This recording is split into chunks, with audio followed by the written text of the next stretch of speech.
Shalom Bapak Ibu yang dikasih Tuhan, shalom anak-anak kerajaan, shalom warga kerajaan surga, NCC People. Nah, saya sebutkan satu persatu, anak-anak kerajaan, anak-anak yang dicintai Tuhan, kita semua dicintai Tuhan, dan kita semua adalah warga negara kerajaan surga. Nah, itu kenapa saya ucapkan begitu lengkap, komplit, untuk mengingatkan kita bahwa tempat kita ini bukan di dunia ini. Kita ada di dunia, tapi kita bukan dari dunia ini.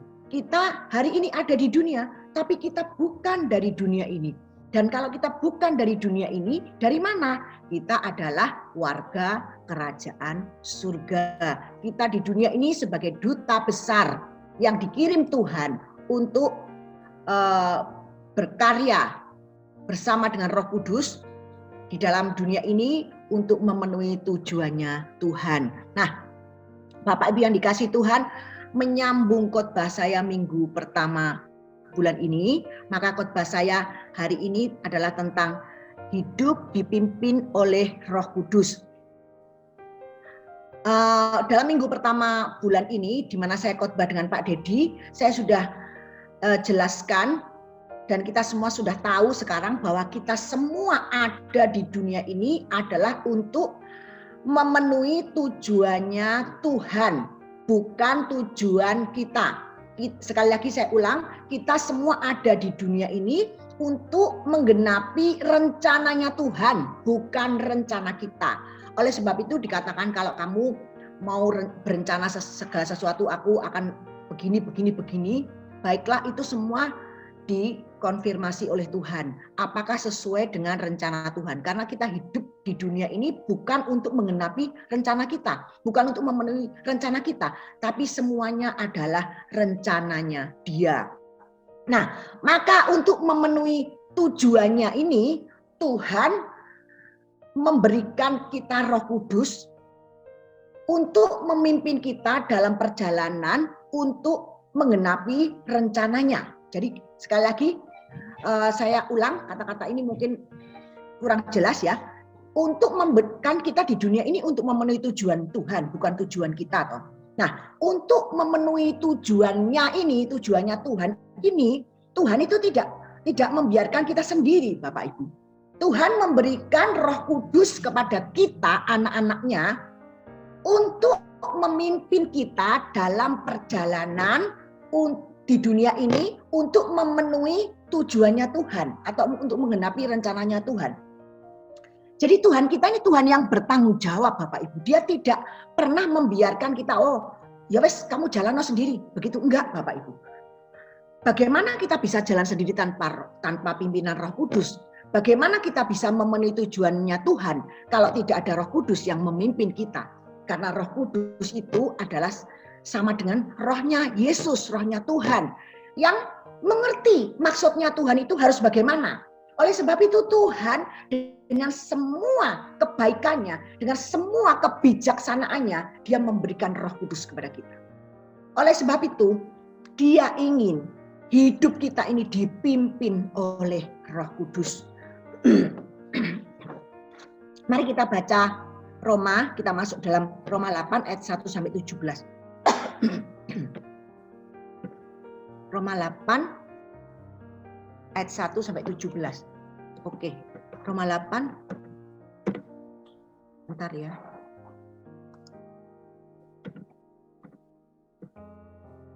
Kita masuk dalam Roma 8 ayat 1 sampai 17. Kita baca sama-sama ya. Kita nyimak ya.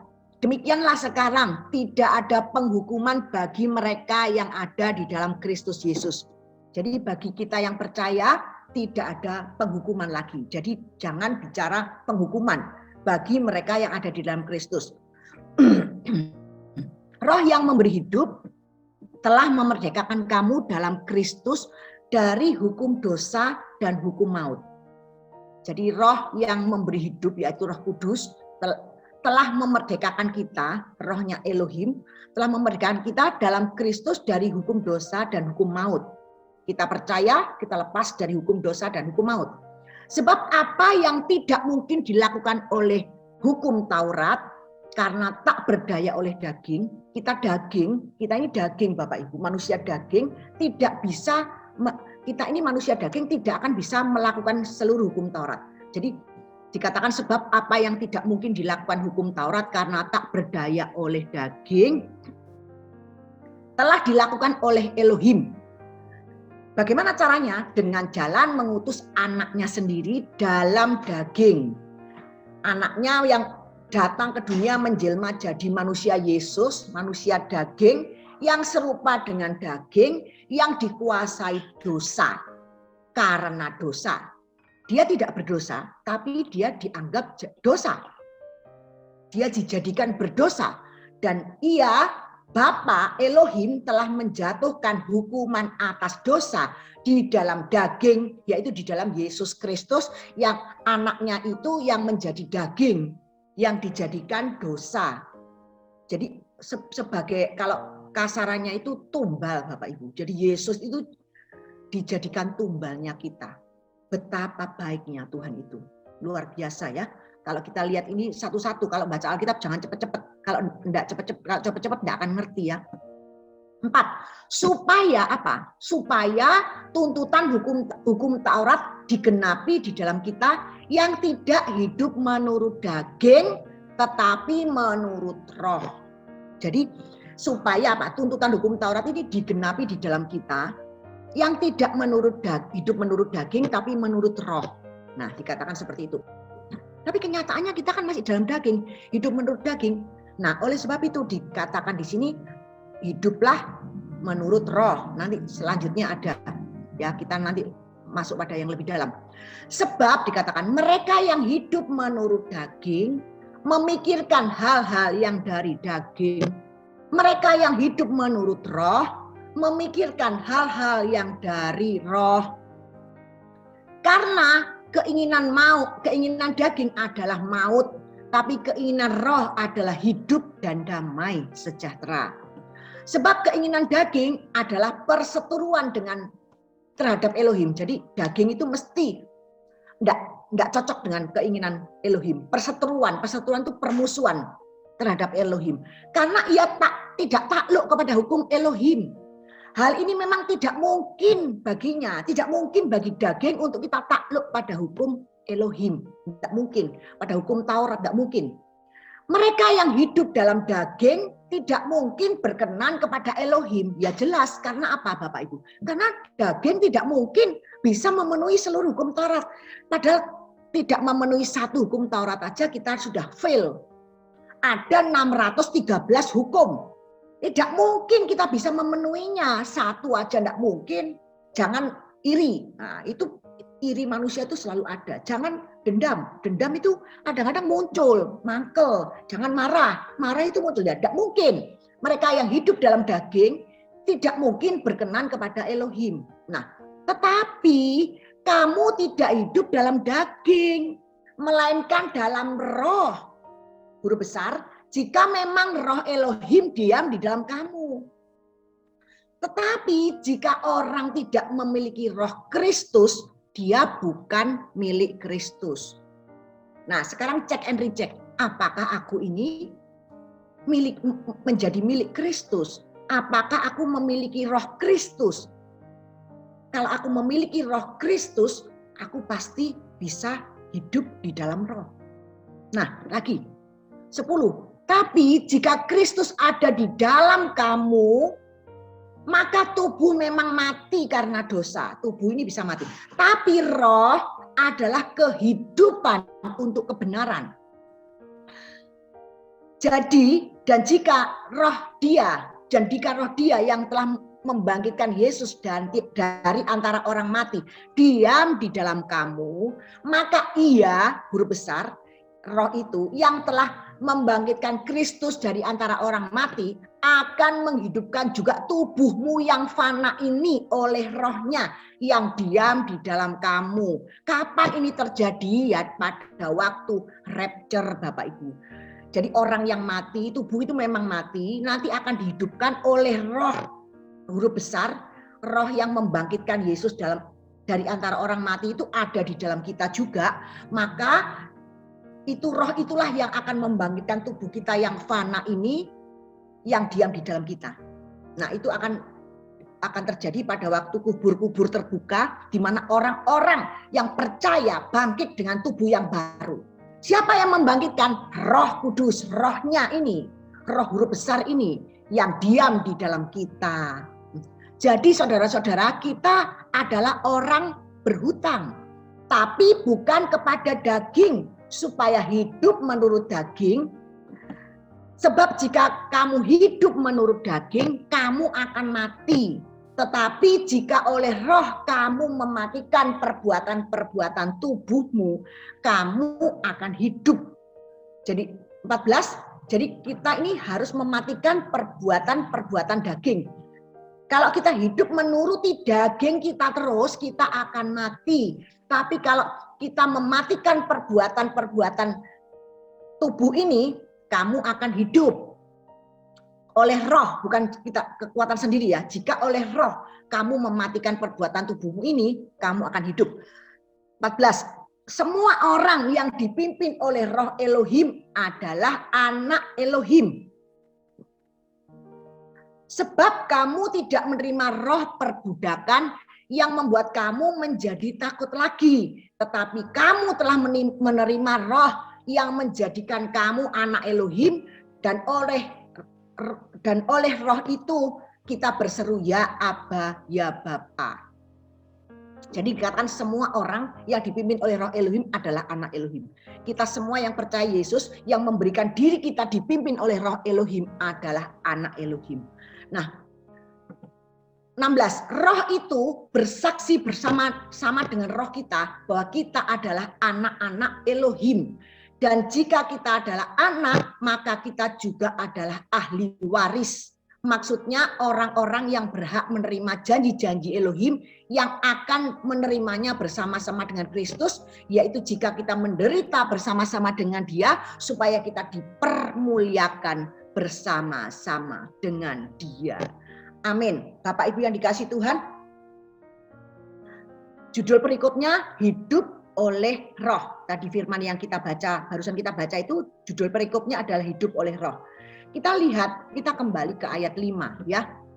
Sebab mereka yang hidup menurut daging memikirkan hal-hal yang dari daging, dan mereka yang hidup menurut roh memikirkan hal-hal yang dari roh. Jadi orang kalau memikirkan ya apa aku supaya jadi kaya, bagaimana supaya aku bisa lakukan ini, lakukan itu, lakukan segala sesuatu yang dari yang daging ya, maksudnya daging kekayaan, terus begitu dia nafsunya untuk jadi kaya.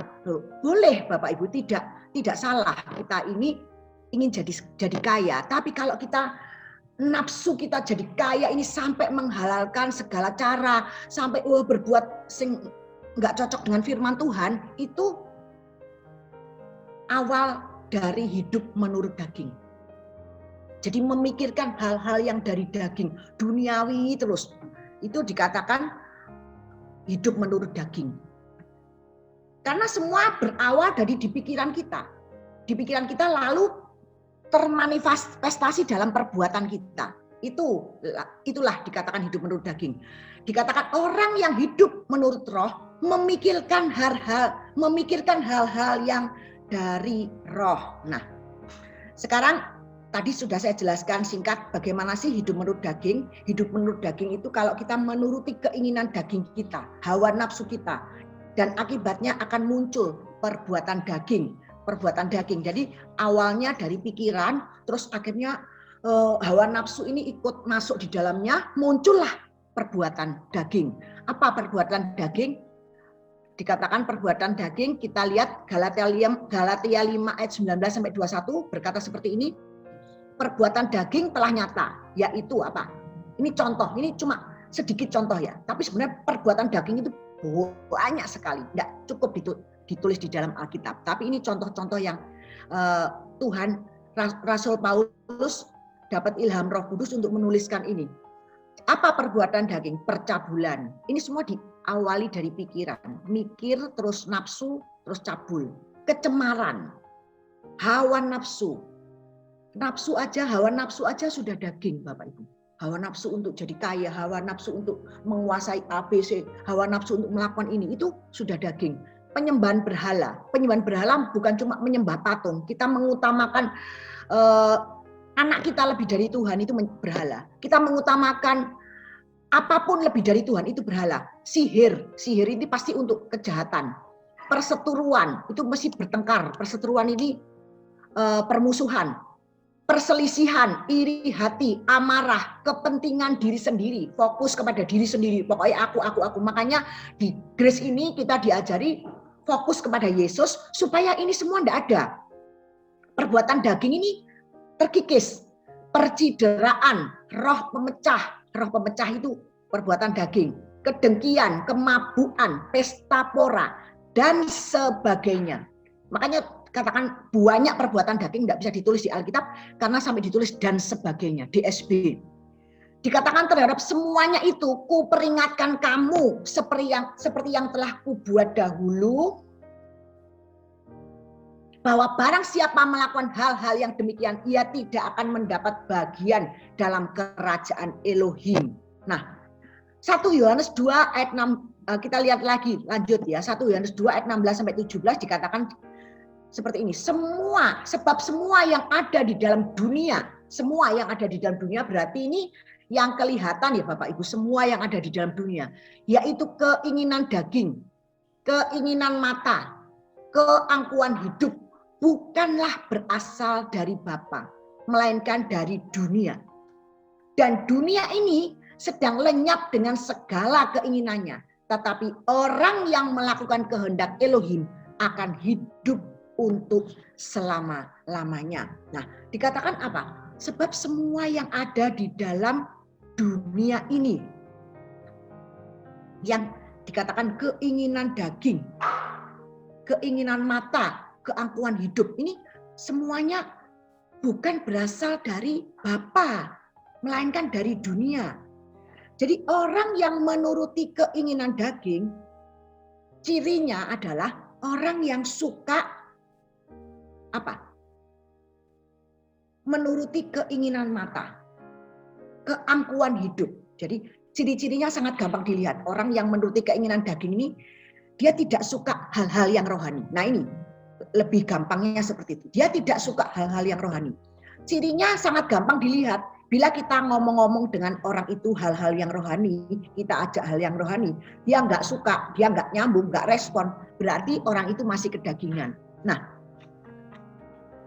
keinginan mata ini apa sih? Keinginan mata. Semua yang ada di dalam dunia itu keinginan mata. Orang yang berfokus pada yang dilihat saja. Waduh ini ya api ya. Oh ini pengen beli. Oh ini katanya mamahku dulu kalau ngomong itu saketoke matae mau dibeli. Nah ini bahasa sehari-harinya. Ini bukan berarti kita tidak boleh beli ya. Kita bisa beli. Tapi apakah itu kebutuhan atau keinginan? Dan itu mesti harus tanya Tuhan dulu. Boleh nggak ya Tuhan aku beli ini?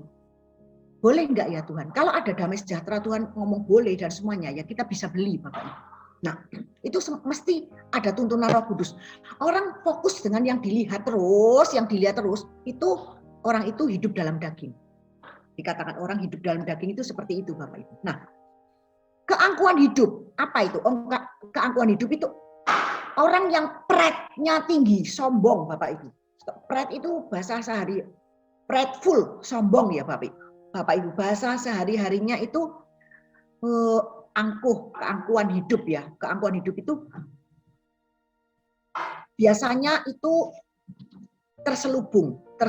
Tapi kita yang mengerti itu bisa peka Bapak Ibu. Oh, orang ini pride-nya tinggi. Nah, hari-hari ini banyak pendeta, hamba-hamba Tuhan yang pride-nya tinggi sekali Bapak Ibu.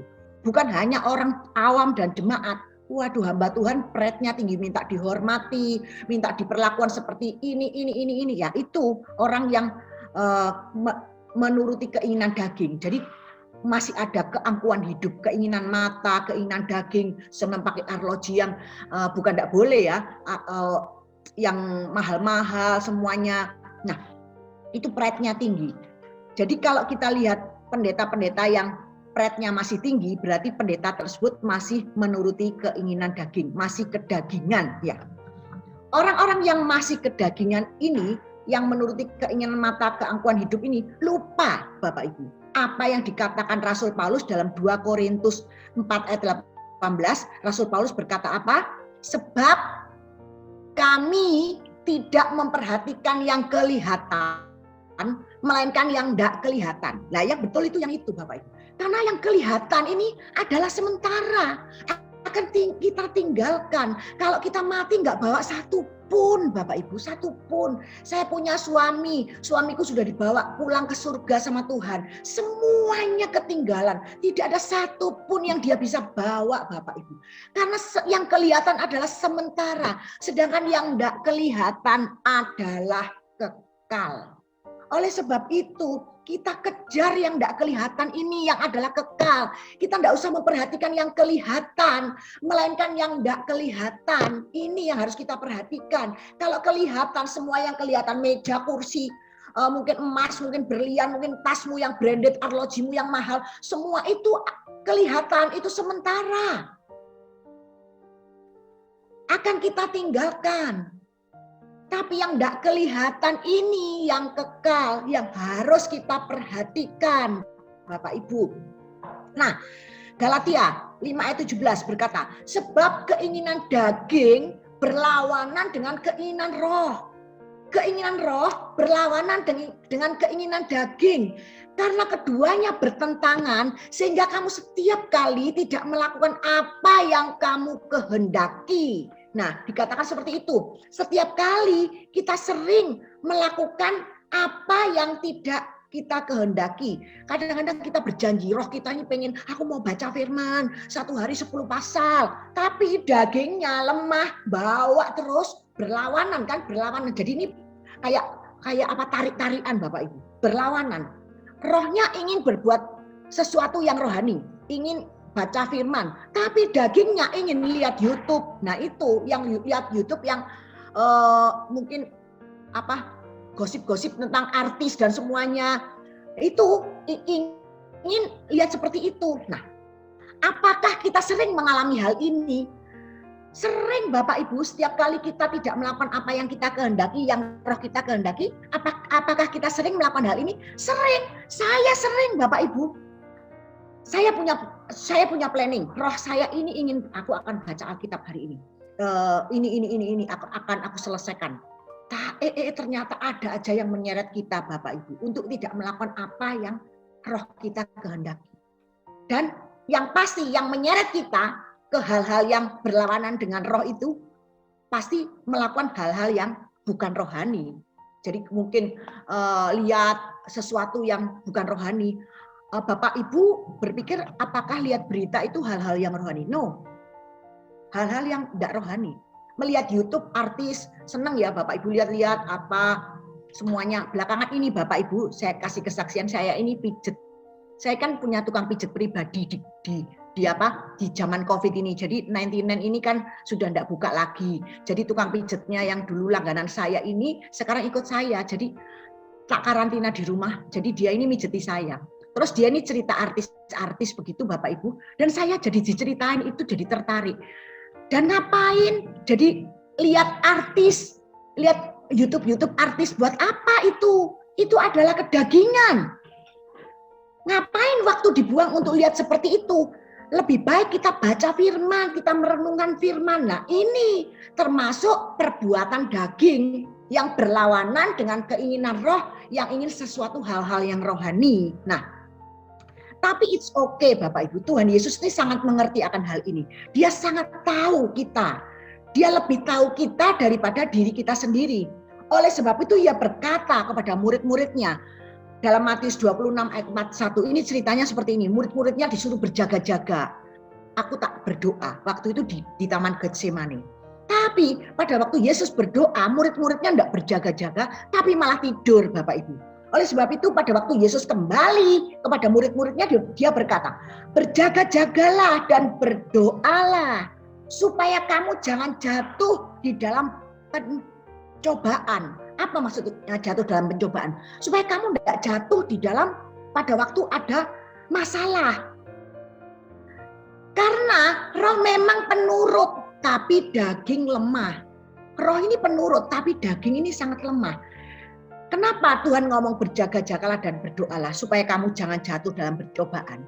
Kalau kita sudah jatuh dalam masalah baru kita berdoa, kita tidak mungkin kuat Bapak Ibu. Kita pasti waduh, tidak mungkin bisa mengatasi kuat dalam menghadapi masalah itu.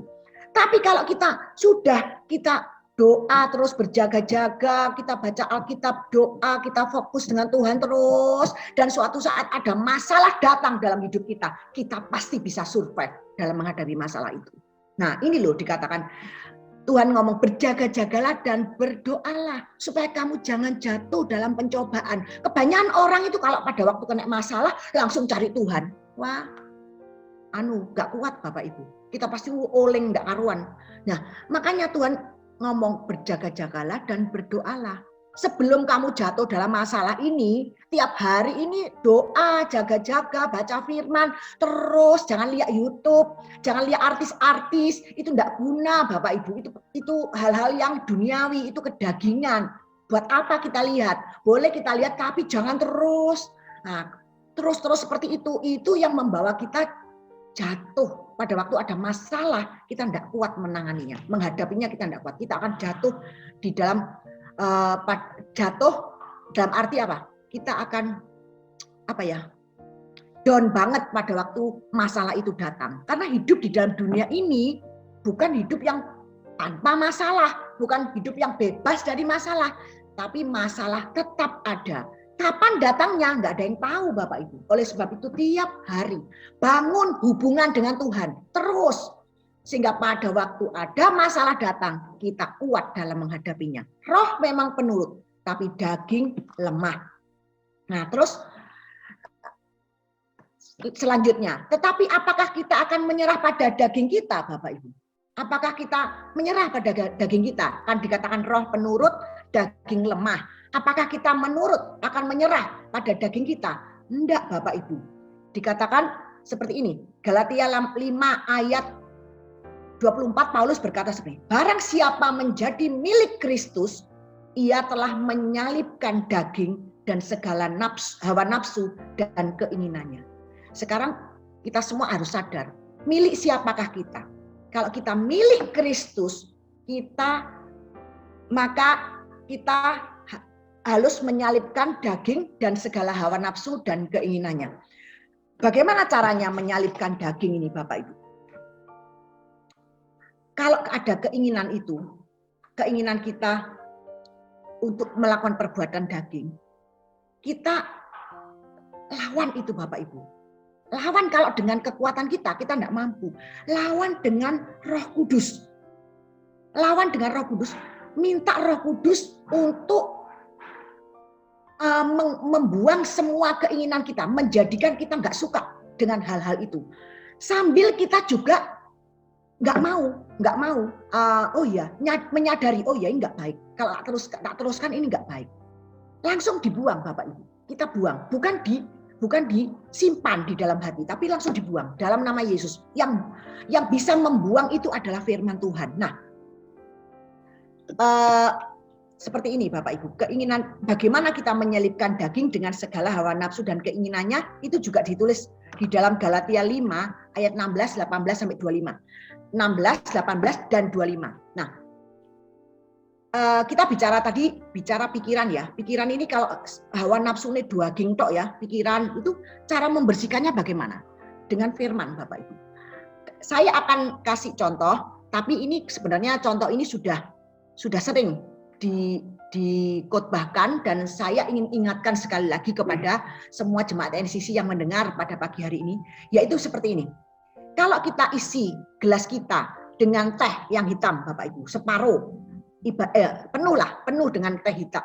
Gelas ini ibarat pikiran kita, hati kita yang isinya teh hitam. Teh hitam itu kan jelek toh, itu ibarat segala sampah-sampah masuk, segala hal-hal yang nggak baik itu masuk dalam pikiran kita, dalam hati kita. Nah, cara membersihkan apa? Dengan firman, Bapak Ibu. Bukan baca firman cuma nggak karu-karuan, cepet-cepetan selesai amin. Begitu bukan. Baca firman satu-satu. minta tuntunan Roh Kudus untuk mengerti firman itu. Nah, firman itu ibarat air putih, air bening yang kita tuangkan di gelas yang penuh berisi teh yang hitam itu. Terus masuk. Lama-lama meluber terus kan. Teh yang hitam itu keluar. Akhirnya dia jadi bening, jadi air yang bening, jadi jernih. Pikiran kita jadi bersih. Itulah yang dimaksud bagaimana kita kalau membuang semua pikiran-pikiran yang buruk, pikiran kedagingan. Caranya adalah dengan firman Tuhan itu. Nah, kita masuk lagi di dalam firman Tuhan bagaimana menyalibkan daging dengan segala hawa nafsunya dan keinginannya. Jawabannya di Galatia 15 ayat 8, Galatia 5 ayat 16, 18 dan 25. Maksudku adalah hiduplah oleh Roh, maka kamu tidak akan menuruti keinginan daging. Bagaimana sih hidup oleh Roh itu? Hidup oleh Roh itu hidup yang dituntun oleh Roh. Bagaimana kamu bisa hidup oleh Roh? Yaitu jika kamu berdoa di dalam Roh. Berdoa bahasa roh, terus berdoa dalam bahasa roh. Terus kita semua baca firman, hidup dalam bahasa roh. Bahasa roh ini penting Bapak Ibu. Bahasa roh ini penting sekali. Berbahasa roh, terus yang belum bisa bahasa roh minta. Nanti pasti Tuhan kasih Bapak Ibu. Hiduplah oleh roh. Maka kamu tidak akan menuruti keinginan daging. Hidup oleh roh. Ya, terus 18. Akan tetapi jika kamu memberi dirimu dipimpin oleh Roh, maka kamu tidak hidup di bawah hukum Taurat. Jikalau kita hidup oleh Roh, baiklah hidup kita juga dipimpin oleh Roh. Ayat 25 seperti itu. Nah, kita lihat ayat 18. Tadi dikatakan hidup oleh Roh, yang ayat 16 itu kita hidup dipimpin oleh Roh. Kita dengan apa? Dengan berbahasa roh, dengan membaca firman, maka kita lambat atau cepat tidak akan menuruti keinginan daging. Kita akan lebih senang hidup di dalam roh, hidup oleh roh. Nah, yang 18. Akan tetapi jikalau kamu memberi dirimu dipimpin oleh roh, maka kamu tidak hidup di bawah hukum Taurat. Apa isi hukum Taurat Bapak Ibu? Ada 613 peraturan dalam hukum Taurat. Tadi sudah saya sebutkan. Yang daging ini, kita semua ini tidak bisa melakukannya. Tapi kalau kita memberi diri kita dipimpin oleh Roh Kudus, maka tanpa effort kita, tanpa usaha kita bisa lakukan apa yang Tuhan mau. Karena apa? Karena roh ini kalau memimpin kita, ini lebih dari 613 hukum Taurat itu. Lebih luas dari hukum Taurat yang cuma 613 ini. Bukankah Roh Kudus itu adalah Tuhan sendiri? Dan dialah yang membuat hukum Taurat. Betul ya? Yang membuat hukum Taurat siapa? Di atas gunung Sinai. Tuhan Bapak Ibu. Roh Kudus itu adalah roh Yesus. Rohnya Elohim. Dan dia di dalam kita. Kalau dia di dalam kita, dia pasti bisa membuat kita, menjadikan kita tidak hidup di bawah hukum Taurat. Karena yang memimpin kita ini melebihi hukum Taurat, Bapak Ibu. Kita bisa melakukan 613 itu bahkan lebih, Bapak Ibu. Mungkin seperti itu ya. Nah, jadi kalau kita memberi diri kita dipimpin oleh Roh Kudus, kita tidak di bawah hukum Taurat lagi. Karena hukum Taurat itu di bawahnya Tuhan. Karena yang menciptakan Tuhan, yang menulis Tuhan. Kalau kita memberi diri kita dipimpin oleh Tuhan yang menulis hukum Taurat itu, berarti kita di atas hukum Taurat, Bapak Ibu. Amin. Kita tidak di bawah hukum Taurat lagi, tapi kita di bawah kasih karunia yang adalah Yesus Kristus. Nah, karena kalau kita bicara hukum, itu mesti harus ada usaha manusia atau effort yang melakukan. Padahal kita tidak bisa. Hukum tidak bisa. Kita tidak bisa melakukan karena kita masih manusia daging. Tapi kalau kita memberi diri kita, menyalibkan daging kita, memberikan dipimpin oleh Roh Kudus, memang tidak mudah ini Bapak Ibu. Ini perlu saya Bapak Ibu belajar, saya juga belajar untuk menyalipkan daging kita, hawa nafsu dan segala keinginan disalipkan dan memberikan diri kita dipimpin oleh Roh, maka kita tidak di bawah hukum Taurat lagi. Nah, kalau kita lihat semua agama di dunia ini, Bapak Ibu, termasuk agama Kristen yang tidak mengerti tentang kasih karunia, mereka semua masih di bawah hukum semua. Karena mereka semua mesti pakai effort dengan kebaikan, dengan usaha manusia. Dan kita bisa lihat semuanya fail, gagal, tidak ada yang bisa mentaati 100%. Dan semuanya di bawah kutuk. Nah, puji Tuhan, kita gereja Grace tidak memakai effort karena kita mengerti bahwa kekristenan itu bukan agama, tetapi hubungan antara manusia dengan Tuhan. Jadi kita ini tidak di bawah kutuk. Tapi kalau kita menaruh diri kita di bawah hukum, kita di bawah kutuk. Tapi kalau kita memberi diri kita dipimpin oleh Roh, berarti kita di atas hukum, kita tidak di bawah kutuk, Bapak Ibu. Kita di bawah berkat, kasih karunia Tuhan, bersama-sama dengan Tuhan. Karena Roh Kudus itu sudah ditaruh Tuhan di dalam hidup kita. Kenapa kita tidak memberi kita dipimpin oleh Roh, hidup bersama-sama dengan Roh Kudus? Tidak usah hidup di bawah hukum, taruh jangan ini, jangan itu, ini. Tidak akan bisa Bapak Ibu.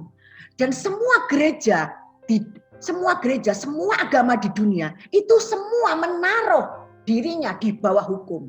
Tetapi kita tidak Bapak Ibu. Kita menaruh diri kita dipimpin oleh Roh yang adalah Tuhan sendiri. Membuat hukum itu, berarti kita di atas hukum.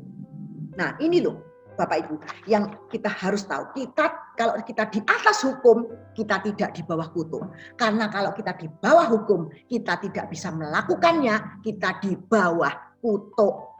Oleh sebab itu, bersyukur sekali kita mengerti kasih karunia, kita dibukakan tentang kasih karunia ini.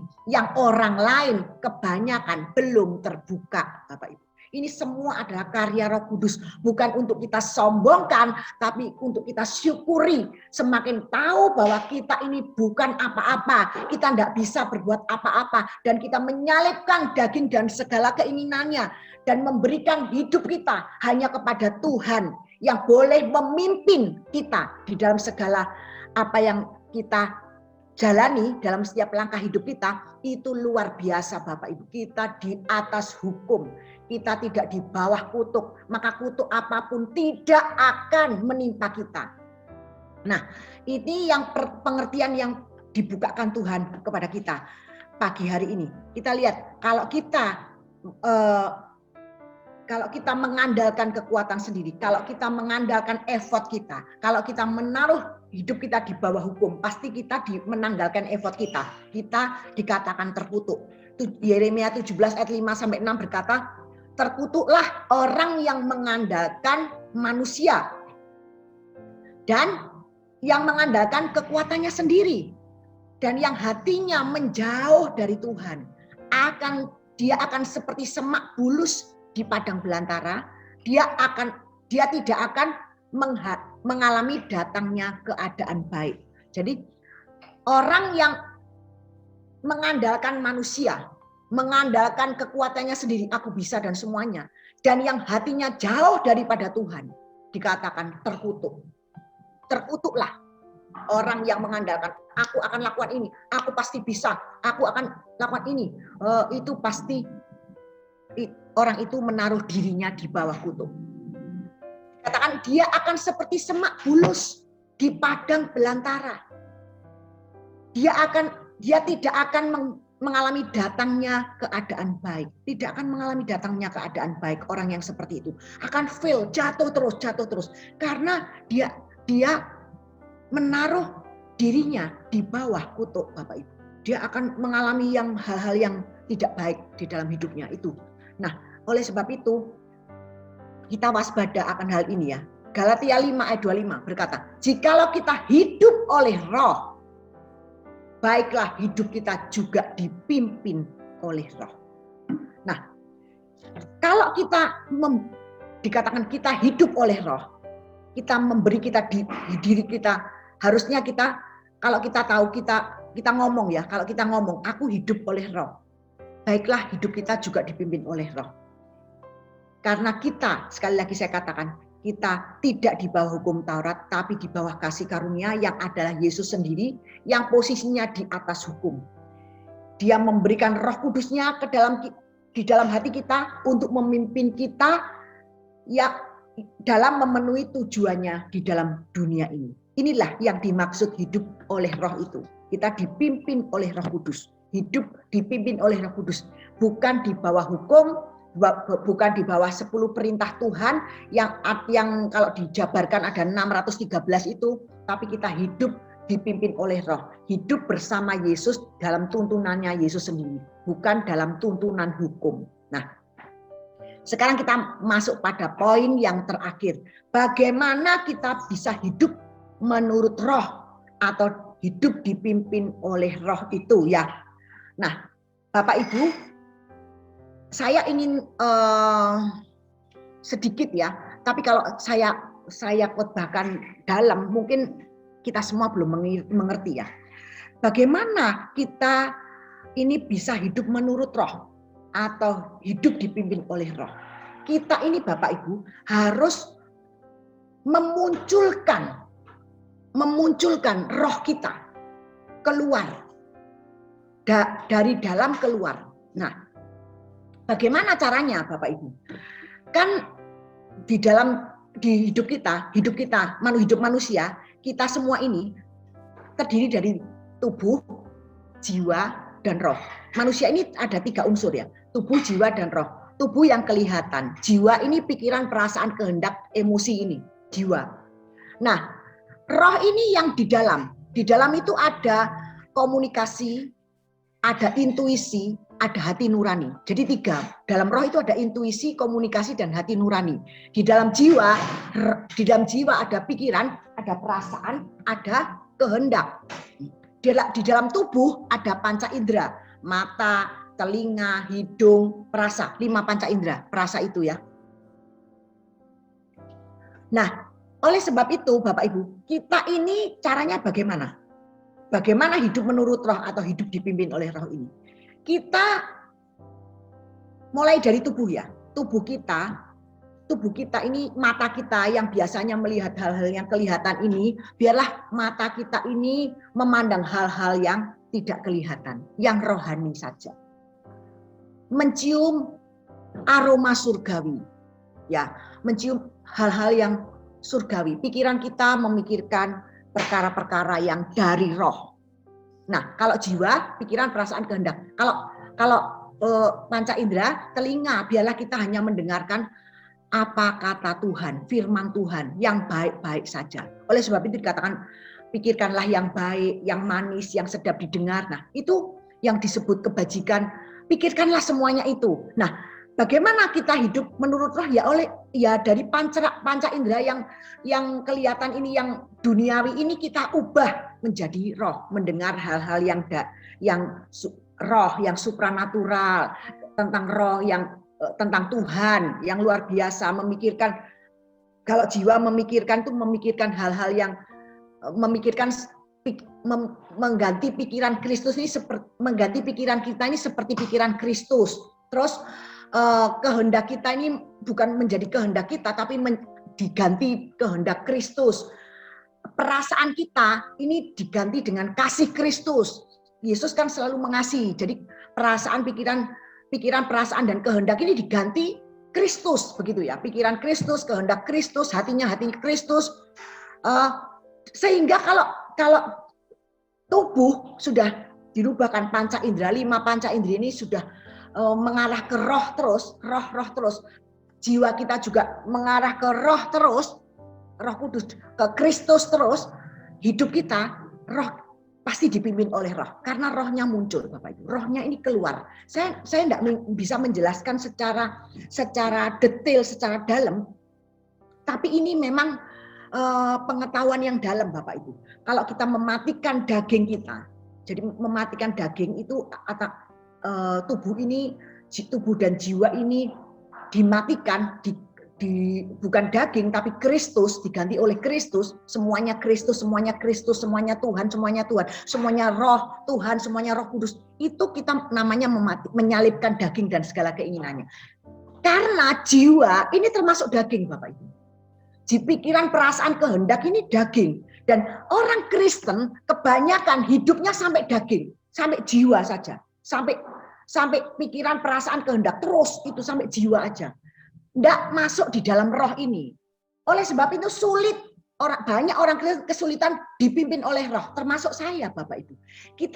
Saya ini lagi belajar bagaimana hidup dipimpin oleh roh itu.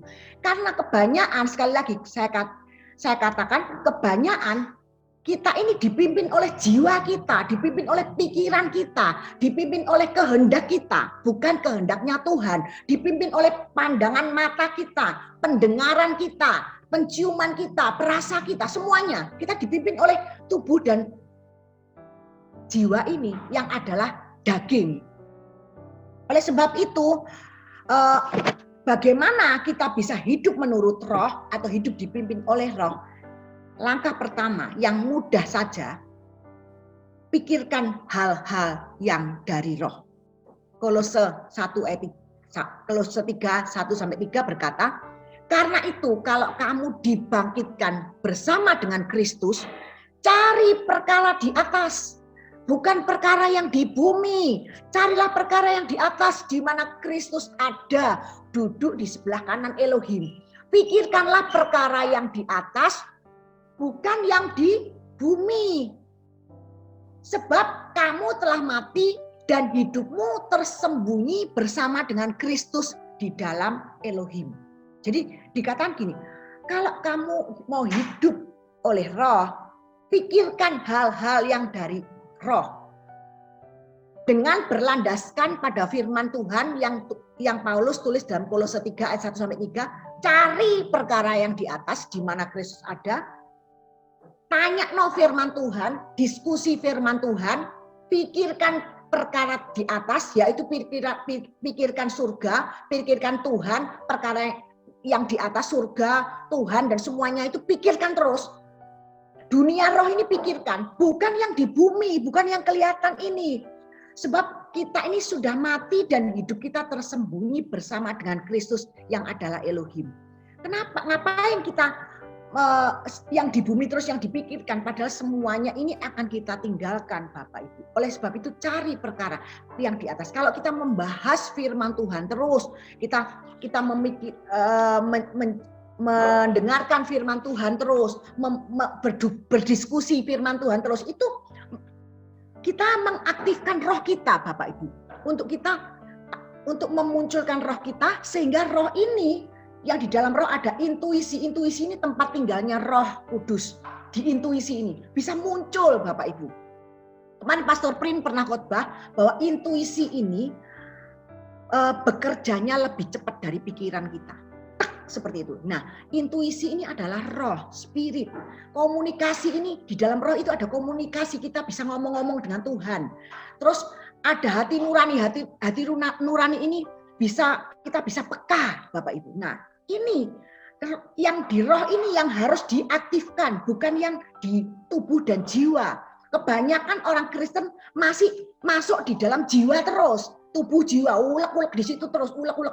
Rohnya ini enggak diperhatikan. Ayo kita masuk di dalam roh, supaya hidup kita dipimpin oleh Roh Kudus. Nah, Yohanes 6:63 berkata seperti ini, rohlah yang memberi hidup, daging sama sekali tidak berguna. Perkataan-perkataan yang kukatakan kepadamu adalah roh dan hidup.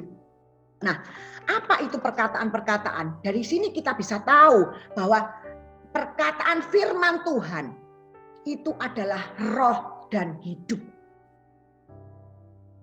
Hidup menurut roh, kalau kita mau hidup menurut roh atau hidup dipimpin oleh roh, kita hidup menurut apa yang Tuhan katakan kepada kita.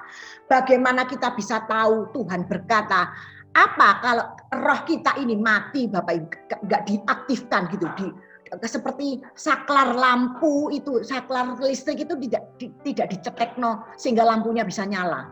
Kalau roh kita dipendem di dalam terus, Nah, jiwa kita yang aktif, daging kita yang aktif, bagaimana kita bisa hidup dipimpin oleh roh? Oleh sebab itu aktifkan roh kita. Dengan cara apa? Matikan dagingmu, matikan, salibkan dagingmu bersama Kristus, yaitu tubuh dan jiwamu ini matikan, salibkan bersama Kristus.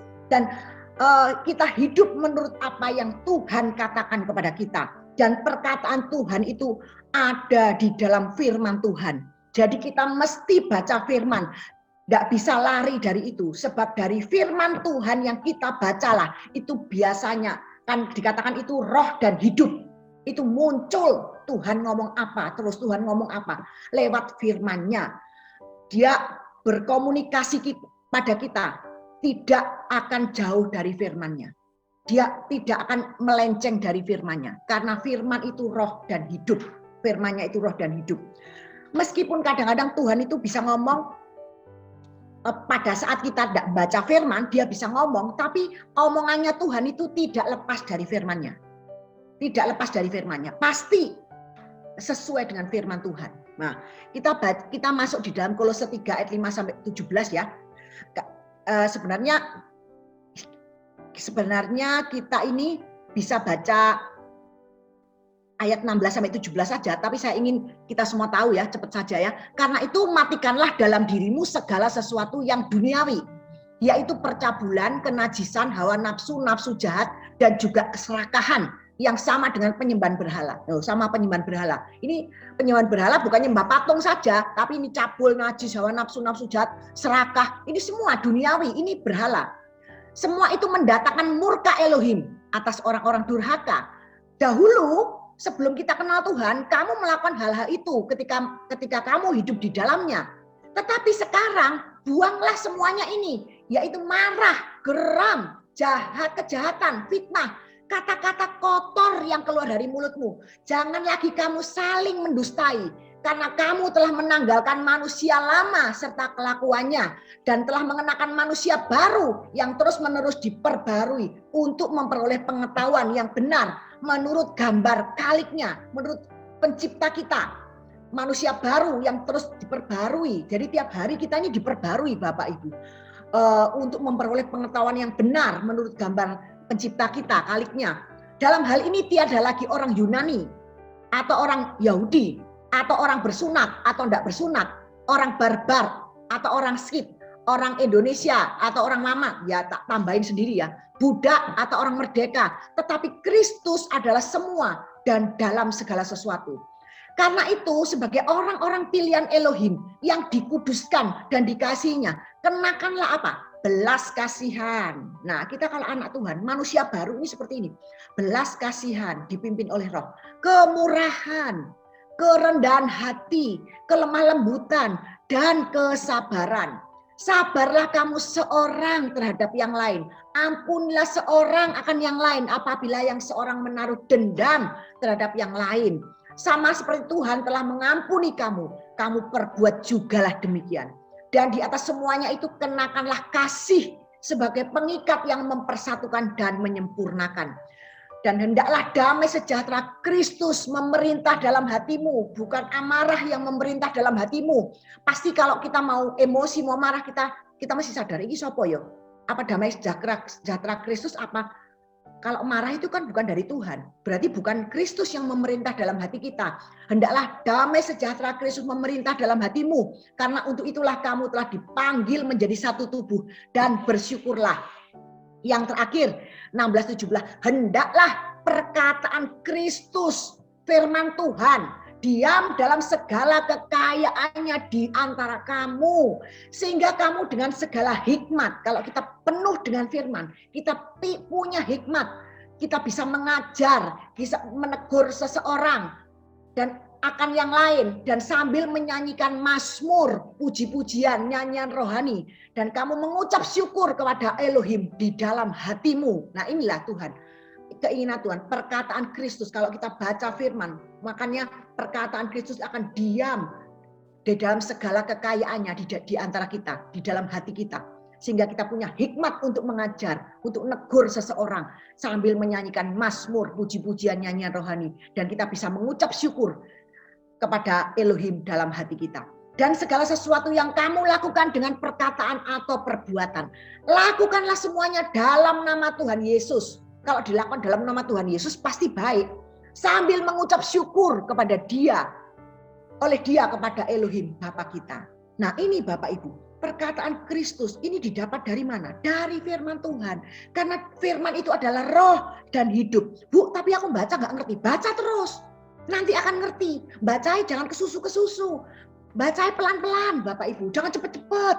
Bacai pelan-pelan, dihayati sambil minta pada Roh Kudus untuk dibukakan, dikasih pencerahan. Baca firman ini. Nah, yang selanjutnya tadi memikirkan hal yang dari roh. Kedua, baca firman. Ketiga, apa? Kita harus senantiasa sadar bagaimana kita harus hidup dipimpin oleh roh. Kita harus senantiasa sadar bahwa Roh Kudus itu ada di dalam kita. Sadarilah senantiasa. Roh Kudus itu sudah diberikan kepada kita, ada di dalam kita. Dan Dia suka, Roh Kudus ini suka bila kita libatkan Dia di dalam segala sesuatu yang akan kita kerjakan dengan cara kita ajak komunikasi, omong-omong, tanya jawab kepada Roh Kudus. Terus tanya jawab. Nah inilah salah satu cara untuk mengaktifkan Roh Kudus ini. Mengaktifkan manusia roh kita. Karena tadi kan tubuh dan jiwa disalibkan bersama dengan Kristus. Dimatikan, diganti Kristus semua. Pikiran Kristus, hati Kristus, semuanya Kristus. Nah, itu roh itu bisa muncul Bapak Ibu. Nah, kalau roh ini muncul, kita di dalam roh itu ada komunikasi, ada hati nurani, ada intuisi. Kita akan peka akan suara Tuhan. Kita akan peka Roh Kudus itu mengarahkan kemana. Kita akan ngerti. Dia akan menjawab semua apa yang kita tanyakan, kita doakan, semuanya. Dia akan menjawab Bapak Ibu. Meskipun Dia tidak langsung menjawab, tapi Dia pasti menjawab. Oleh sebab itu aktifkan roh kita. Supaya kita ngerti, kita dengar, kita bisa komunikasi. Kita bisa peka. Hati nurani kita aktif, peka akan suara Tuhan. Nah, itu diaktifkan manusia roh kita. Yohanes 16 ayat 13-15. Tetapi apabila Ia datang, yaitu roh kebenaran, Ia akan memimpin kamu dalam seluruh kebenaran. Sebab Ia tidak berkata-kata dari dirinya sendiri, tapi segala sesuatu yang didengarnya, itulah yang akan dikatakannya. Dan Ia akan memberitakan kepadamu hal-hal yang akan datang. Ia akan memuliakan aku, sebab Ia memberitakan kepadamu apa yang diterimanya daripadaku. Dan segala sesuatu yang Bapa punya adalah aku punya, kata Kristus. Sebab itu aku berkata, Ia akan memberitakan kepadamu apa yang diterimanya daripadaku. Nah, Bapak Ibu, dikatakan Dia akan memberitakan hal-hal yang akan datang, ya, hal-hal yang akan datang. Jadi roh kebenaran atau Roh Kudus ini dapat mengarahkan kita, memimpin kita, dan dapat berkata-kata, bahkan memberitakan kepada kita peristiwa yang akan datang. Alangkah luar biasanya kalau kita ini mengaktifkan manusia roh kita. Kita mau hidup dipimpin oleh Roh Kudus, kita bisa mengetahui peristiwa yang akan datang Bapak Ibu. Itu yang dicari manusia. Manusia ingin tahu masa depan terus Bapak Ibu. Tapi carinya pergi mana? Pergi dukun, pergi mana? Nah, tapi kalau kita bisa mengaktifkan manusia roh kita, maka Roh Kudus ini akan memberitakan kepada kita hal-hal yang akan datang, yang akan kita alami, yang dicari masa depan itu piye, nanti akan terjadi gimana di depan kita. Itu banyak dicari orang seperti itu. Orang banyak cari masa depan itu gimana, nanti akan bagaimana ya? Akan bagaimana? Itu manusia, semuanya mencari itu. Nah, kemarin saya mendengarkan firman Tuhan tentang kisah hidup Kathryn Kuhlman. Kathryn Kuhlman ini hidup dipimpin oleh Roh Kudus Bapak Ibu, luar biasa. Dia bisa tahu matinya kayak apa, jam berapa, tanggal berapa, bulan berapa, tahun berapa, dia bisa tahu matinya. Dan matinya gimana? Dia ngomong gini, nanti kalau aku mati, aku minta Tuhan, semua akan bau bunga mawar itu. Dan betul Bapak Ibu, di ICU semuanya bau bunga mawar itu. Dan dihitung jamnya, detiknya, menitnya. harinya itu pas Bapak Ibu. Itu siapa yang memberitakan kepada Katrin Kuhlman hal-hal yang akan datang? Roh Kudus Bapak Ibu. Makanya kalau kita benar-benar mau hidup dipimpin oleh Roh Kudus, memunculkan roh kita lebih dari jiwa kita. Wes jiwa ini, tubuh ini matikan aja. Roh kita muncul, kita akan tahu masa depan. Dia akan memberitakan kepada kita hal-hal yang akan kita alami di masa mendatang. Nah, dikatakan ayat 14, ia akan memuliakan aku sebab ia akan memberitakan kepadamu yang diterimanya daripadaku. Jadi apa yang disampaikan Roh Kudus itu kepada kita, kalau manusia roh kita ini aktif, itu diterimanya dari Yesus. Karena Roh Kudus itu adalah rohnya Yesus. Dan Roh Kudus pasti memuliakan Yesus. Karena dia rohnya Yesus sendiri, dia pasti memuliakan Yesus. Kalau ada yang ngomong dari Yesus tapi dia tidak memuliakan Yesus, kalau dia bisa memberitakan kepada kita hal-hal yang akan datang tapi dia tidak percaya Yesus, tidak memuliakan Yesus, itu pasti bukan dari Yesus, iblis itu Bapak Ibu. Jadi harus bisa membedakan. Roh Kudus itu memuliakan Yesus. Memberitakan kepada kita hal-hal yang diterima dari Yesus. Itu bedanya dukun dengan nabi Bapak Ibu ya. Kalau nabi memuliakan Yesus, kalau dukun memuliakan setan. 15. Segala sesuatu yang Bapa punya adalah aku punya. Yesus ngomong seperti itu. Segala yang dipunyai Bapa itu adalah punya Yesus. Sebab aku berkata, ia akan memberitakan kepadamu apa yang diterimanya daripadaku. Jadi yang Roh Kudus itu akan memberitakan kepada kita apa yang diterimanya dari Yesus. Jadi dia penyambung lidah dari Tuhan Yesus. Nah, kita lihat contohnya seperti ini. Kisah Rasul ya. Di 16 ayat 6 sampai 10. Seperti ini. Ini ceritanya perjalanan Paulus ya. Mereka melintasi tanah Frigia dan tanah Galatia. Karena Roh Kudus mencegah mereka untuk memberitakan Injil di Asia. Orang pasti heran, kenapa Roh Kudus mencegah untuk memberitakan di Injil di Asia? Roh Kudus itu bisa mencegah orang untuk melakukan sesuatu yang orang itu inginkan, Bapak Ibu. Bisa dicegah, Bapak Ibu. Nah, banyak kesaksian. Saya ini bisa dicegah untuk datang ke rumahnya adik saya yang ternyata COVID. Seandainya saya datang ke sana, saya pasti ketularan COVID, Bapak Ibu. Roh Kudus mencegah mereka, ini sama dengan kisah para rasul. Mencegah mereka untuk memberitakan Injil di Asia. Padahal datang ke adik saya, main-main itu kan baik Bapak Ibu. Memberitakan Injil itu kan baik di Asia. Tapi Roh Kudus mencegah. Kenapa? Ayat 7. Dan setibanya di Misia, mereka mencoba masuk ke daerah Bitinia. Tapi Roh Yesus tidak mengizinkan mereka. Roh Yesus itu bisa juga menutup jalan. Mengizinkan. Karena ada sesuatu yang lebih besar dari itu. Kita diarahkan ke sesuatu yang lebih besar. Menurut rencananya. Ingat, bukan menurut rencana kita. Bukan menggenapi rencana kita. Semua rencana dia. Kita ada di dunia ini, bukan kita lagi, tapi Tuhan semua. Ya, menggenapi rencananya, memenuhi tujuannya, bukan tujuan kita. Nah, ayat 8. Setelah melintasi Misia, mereka sampai di Troas. Pada malam harinya, tampaklah oleh Paulus suatu penglihatan.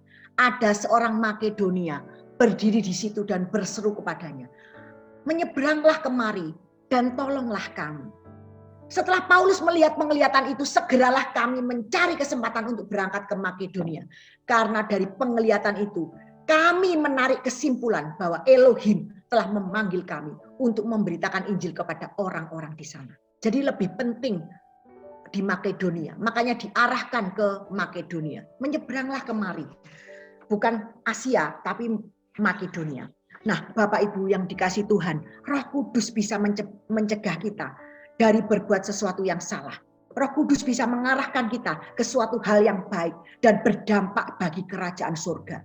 Oleh sebab itu, berilah dirimu dipimpin oleh Roh Kudus. Karena seperti yang dikatakan di dalam Roma 8 ayat 14, semua orang yang dipimpin oleh Roh Elohim adalah anak Elohim. Kalau hidup kita dipimpin oleh Elohim, anak Elohim. Berarti kalau tidak dipimpin oleh Elohim, dipimpin oleh siapa? Kebalikannya aja. Kalau dipimpin oleh daging, berarti bukan anak Elohim. Oleh roh itu kita bisa berseru, ya Aba, ya Bapa. Roh itu bersaksi sama dengan roh kita bahwa kita adalah anak-anak Elohim. Nah, kalau oleh roh itu, kalau kita dipimpin oleh roh Elohim, kita anak Elohim. Dan roh kudus itu, dan oleh roh kudus itu kita bisa berseru, ya Bapa, ya Aba. Kan anak Bapak Ibu. Roh itu bersaksi bersama-sama dengan roh kita. Roh Kudus bersaksi dengan roh kita bahwa kita adalah anak-anak Elohim. Tidak ada yang bisa menggagalkan itu karena roh yang sudah bersaksi bersama dengan roh kita bahwa kita adalah anak-anak Elohim. Kalau kita memberi diri kita dipimpin oleh roh Bapak Ibu. Nah, Galatia 4 ayat 7b dikatakan seperti ini.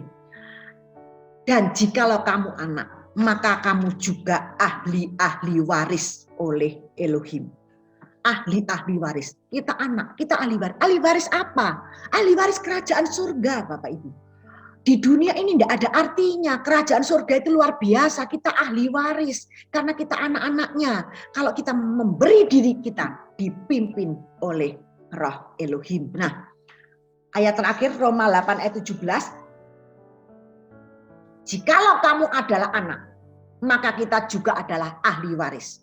Maksudnya orang-orang yang berhak menerima janji-janji Elohim yang akan diterimanya bersama-sama dengan Kristus, yaitu jikalau kita menderita bersama-sama dengan Dia. Menderita apa? Daging kita disalib menderita Bapak Ibu.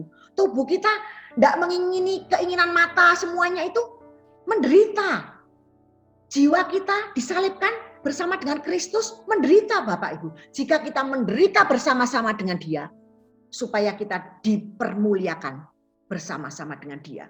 Jadi janji Bapa kita, kalau kita menderita, tadi sudah tahu ya, menderita itu kalau daging kita disalibkan bersama Kristus, tubuh kita, keinginan mata semua dibuang semua, pikiran kita semua diganti pikiran Kristus, hati kita, jiwa kita semua dimatikan, semua diganti Kristus.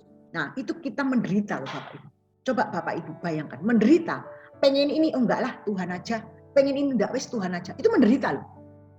Daging kita menderita. Tapi kita akan dipermuliakan bersama dengan Dia. Kita berhak menerima semua janji Elohim, menerima bersama dengan Kristus. Janji apakah yang akan kita terima bersama dengan Kristus? Yaitu kita akan dipermuliakan bersama-sama dengan Kristus di dalam kerajaan 1000 tahun damai di bumi nanti Bapak Ibu. Kita akan memerintah bersama dengan Dia. Kalau orang yang hidup masih menurut dagingnya saja, tidak bisa memerintah bersama Tuhan, Bapak Ibu. Kita akan memerintah bersama Dia. Oleh sebab itu, pagi ini, baiklah kita semua mau hidup oleh roh, hidup dipimpin oleh roh. Maka kita tidak akan menuruti keinginan daging kita. Buang semua keinginan daging kita. Dan kita mau memberikan diri kita dituntun oleh roh. Amin. Mari kita berdoa. Tuhan Yesus mengucap syukur. Saya ini terbatas dalam menyampaikannya Tuhan. Tapi Roh Kudus tidak pernah terbatas. Terus berbicara dalam hati jemaat-Mu ya Tuhan. Untuk mereka semua, untuk kami semua, saya juga Tuhan. Bisa memberi hidup kami untuk dipimpin oleh roh. Bisa hidup oleh roh. Bisa hidup dipimpin oleh roh. Karena kalau kami hidup dipimpin oleh roh, kami bisa menjadi ahli waris, dipermuliakan bersama dengan Tuhan. Bantu kami Roh Kudus untuk kami bisa mematikan, menyalibkan semua daging dan segala keinginannya. Jiwa kami disalibkan semuanya Tuhan. Tubuh kami disalibkan bersama-sama dengan Kristus. Dan roh kami dimunculkan. Terima kasih Tuhan, terima kasih. Saya selesai berbicara tapi Roh Kudus tidak pernah selesai. Berbicara terus dalam setiap hati jemaat-Mu. Dan kami percaya nama Tuhan saja yang boleh dipermuliakan. Di dalam nama Tuhan Yesus, siapa yang diberkati oleh firman Tuhan minggu pagi ini, katakan bersama-sama dengan saya, amin, amin, amin.